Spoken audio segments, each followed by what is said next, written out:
और ये सिला नजर नहीं आ रही, वो कहाँ है? असद बता रहा था कि वो पैसे लेने गई है। पैसे? कौन से पैसे? अरे वही पैसे जो असद ने उसे बंदोबस्त करने का कहा है, 25 लाख। 25 लाख?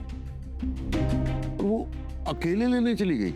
ये साथ नहीं गया उसके? अरे पता भी है कि शहर के हालात कैसे हैं, दिन दिहाड़े डकैतियां हो रही हैं और इसने उसे अकेले भेज दिया। खुद जिद करके गई होगी वो। अरे इसको साथ जाना चाहिए था ना। और निकम्मा है ये, लालच दिमाग पे चढ़ गया इसके। बेटा है हमारा। होगा तुम्हारा। अरे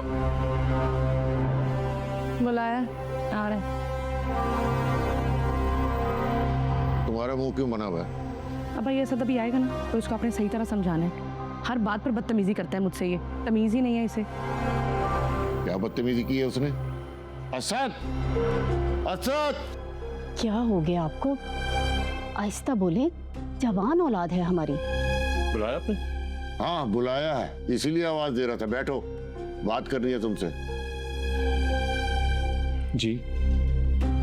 ये तुमने सिला को अकेले पैसे लेने क्यों भेज दिया?